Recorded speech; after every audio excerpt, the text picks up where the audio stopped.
এটা আমাদের জন্য দুর্ভাগ্য। আমরা আরেকটা জিনিস নিউজে জানলাম, ওনার পরিবার ইংল্যান্ডে, এখন জানেন ইরান এবং ইসরায়েল আমেরিকা যুদ্ধ চলছে, উনি টিকেটের জন্য চেষ্টা করছে, হয়তো পাবে বা পাবে না। আসলে এটাও তো একটা কষ্ট দেয় নাকি? এটা হলো গড গিফট। মানে এটা, এই প্রসঙ্গে আমি আমার ব্যক্তিগত একটা প্রসঙ্গ আপনাকে টেনে আনি। সেটা হলো 2005 সালে আমার আম্মা মারা গেলেন। আমি একজন মূলধারা শিল্পী, আমি এক সময় দেশের বাইরে কর্মরত ছিলাম, ইত্যাদি প্রচুর কাজ করেছি। আমি মূলত নাট্য কেন্দ্রের সদস্য, থিয়েটার স্কুলের 10ম ব্যাচের আমি ছাত্র। আপনারা জানেন থিয়েটার স্কুলটা হলো আমাদের আব্দুল্লাহ মামুন, আমাদের সেখানে আলী জাকের ক্লাস করাতেন, আমাদের অনেক নাম করা ফেরদৌসী মজুমদার ম্যাডাম ছিলেন। তো যাই হোক, আমি এক সময় লম্বা টাইম থেকে শুরু করে আমি ছিলাম আবুধাবিতে। তো হঠাৎ করে আমি আমার আম্মার সাথে কথা বলতেছি যে আম্মা আমি ফ্লাইটে আসতেছি।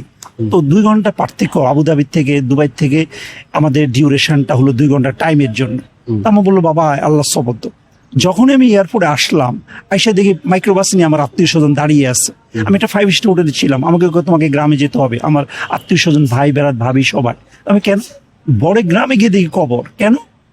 তোমার আম্মা মারা গেল। তো মারা গেল, আম্মুর সাথে কালকে আমি কথা বললাম। তো এটা হলো নসিব। আজকে শামসুমন, আমি কথা প্রসঙ্গে বললাম, আজকে শামসুমন ভাইয়ের আত্মীয়, ওনার যদি পরিবার বাইরে থাকে, ওনার যদি আসতে না হবে যুদ্ধ, এটা তাহলে হয়তো আল্লাহ পাক ওনার ভাগ্যে রাখে নাই। কিসমত যেটা আমার কিসমত ছিল, হয়তো ওনার কিসমত ওটা নাই। সেটাই। আমি আরেকটা কথা বলবো যে উনি তো অসংখ্য নাটক করেছে, কোন নাটকটা আপনার সবচেয়ে ভালো লেগেছে? ওনার আমি অনেকগুলো নাটক দেখেছি, এই মুহূর্তে স্পেসিফিক নাটকগুলো তো মনে করতে পারছো না আপনাকে। তবে ওনার বিটিভির নাটকগুলো আমার সবচেয়ে বেশি ভালো লাগতো তখনকার সময়। ওই 7 পর্বের আমাদের নাটকগুলো ছিল, হুমায়ুন আহমেদের নাটক উনি কাজ করেছেন, সেই নাটকগুলো আমার ভালো লাগতো।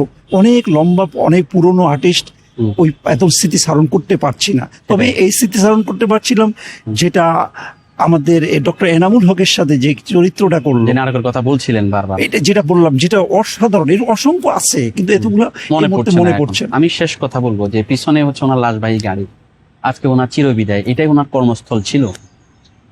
এখন ওনারা যে আক্ষেপের কথা বললাম যে অভিনয় করার সব ছিল, কেউ অভিনয়তে ডাকতো না, আজকে তো চলেই গেলেন, আর অভিনয় করার দরকার হবে না। কিভাবে দেখেন আসলে ওনাকে আমরা মূল্যায়ন করতে পেরেছিলাম? মূল্যায়নটা আমি করতে পারি নাই, তবে আমরা ওনাকে মূল্যায়ন করতে পারি না, কিন্তু আল্লাহ পাক ওনাকে মূল্যায়ন করেছে।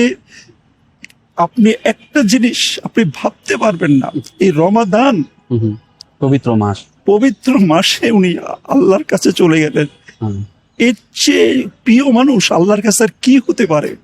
এটাই রমাদান শুক্রবার দিন, আপনি যদি রমাদান মাসে যদি আল্লাহ আপনাকে নিয়ে যায়, বিশাল ব্যাপার। এটা যে কত বড় মূল্যায়ন।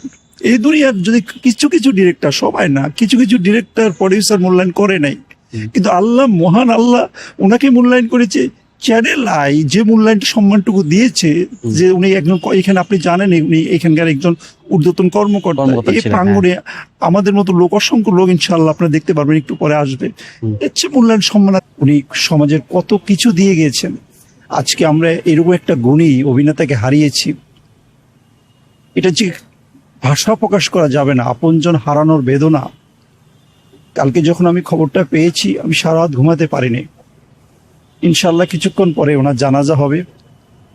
আমি শিল্পীর পক্ষ থেকে ওনার বর্ণাঢ্য লাইফে চলার পথে যদি কারোর সাথে কোনো অন্যায় করে থাকে, আপনারা আল্লাহর ওয়াস্তে শামসুমন ভাইকে ক্ষমা করে দিবেন। আর আমি একটা কথা বলবো, উনি 90 দশকে অসংখ্য নাটক করেছেন এবং একটি সিনেমা করেছেন, যে সিনেমার জন্য উনি পার্শ্বরিত্বে জাতীয় চলচ্চিত্র পুরস্কার পেয়েছেন। এছাড়া উনি রেডিও ভূমিতে কর্মরত ছিলেন, চ্যানেল আইতে কর্মরত ছিলেন, অসংখ্য গুণ ওনার। তো ওনার আসলে চেহারার ভিতরে একটা ইয়া ছিল যে মানে দেখতে অনেক ভদ্র এবং মার্জিত মনে হতো ওনাকে, এবং মনে হতো যে কারোর সাথে ওনার কোনো ঝগড়া থাকতে পারে এরকম লোক না উনি। আসলে কিভাবে ওনাকে আপনি মূল্যায়ন করবেন? একজন মূলধারার শিল্পী, একজন প্রফেশনাল। চ্যানেল আই আপনারা জানেন বাংলাদেশের প্রথম সারির একজন চ্যানেল, ওনার মতো লোককে চ্যানেল আই রিক্রুট করে ফেলেছেন অলরেডি। উনি, আমরা যারা অভিনয় করি সাধারণত আমরা অভিনয় প্রফেশনাল থাকি, কিন্তু উনি অভিনয়ের পাশাপাশি চ্যানেলের কর্মরত ছিলেন। তো চ্যানেল আই আপনারা জানেন প্রথম সারির একজন চ্যানেল। এই চ্যানেল গুণীজন ছাড়া তো ওনাদের ম্যানেজমেন্টে ইনক্লুড করবে না। এর থেকে বোঝা যায় উনি যে কত গুণের। নাটক নিয়ে ভাবা, নাটকের বৈজ্ঞানিকতা, নাটককে ভাবা না, থিয়েটারকে নিয়ে চিন্তা ভাবনা করা, বিটিভির এক একটা ডায়লগ থ্রো, ওই যে ডক্টর এনামুল হকের কথা আমি এর আগে বলেছি, ডক্টর এনামুল হক, না, অনেক বিখ্যাত একজন অভিনেতা। ডক্টর এনামুল হক বুয়েটের একজন খুব নাম করা একজন লোক, পিএইচডি করার লোক। হুম, তো উনি, ডক্টর এনামুল হক ওনার বাবা, উনি হলেন ছেলে। হুম। তো হঠাৎ করে ওনাকে একটা থাপ্পড় মারলেন, থাপ্পড় নাটকের ভিতরে? মারার পরে, নাটকের ভিতরে হুম, হুম। থাপ্পড় মারার পরে পট করে বললো এদিকে আয়, এই 2 লাখ টাকা রাখ, আর 2 লাখ টাকা নেওয়ার পরে বিদেশে গিয়ে আমাকে ফোন দিস।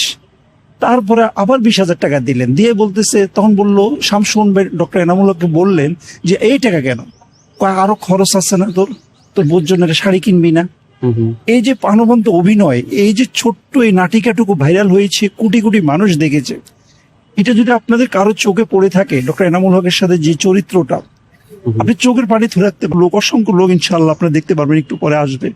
এর চেয়ে মূল্যায়ন সম্মান আর কি হতে পারে? যে রমাদান মাসে আল্লাহ পাক ওনাকে নিয়ে গেছে, এর চেয়ে মূল্যায়ন আর কি হতে পারে? আল্লাহ যেন আলবিন ভাই, ওনাকে ব্যস্ত নসিব করে। সর্বশেষ আমি দর্শকদের জন্য আপনার যে ছোট করে কাজগুলা কি করেছেন একটু ইত্যাদি তো অনেক কাজ করেছেন, সবাই দেখেছে, আর কি কাজ করেছেন ছোট করে? আমার সবচেয়ে ভালো কিছু কাজ হলো মোশাররফ করিমের সাথে আমি কাজ করেছি সেরকম ঘুষখোর আচ্ছা আচ্ছা, নাটকে। নাটক। আপনারা যদি দেখেন, আমার নাম এস এ আরিফিন, তারপরে হলো কাঠফুতুলের গল্প, আরফান নিশু, হুম, তারপর তানজিল তিশা, কাঠফুতুলের গল্প, আচ্ছা আচ্ছা। তারপর গোলমরিচ, অসংখ্য মানুষ দেখেছে, আরফান নিশু, মেহজাবিন চৌধুরী। আর ইত্যাদিতে যে ক্যারেক্টারটা প্লে আর করতেন? ইত্যাদিতে অসংখ্য কাজ করেছি। ইত্যাদি কাজ হলো জাস্ট ফানি কাজ, হুম, ওগুলো হলো হানিফ সঙ্গীত দাদার এখানে জাস্ট একটু ছোট মানুষ ছোট।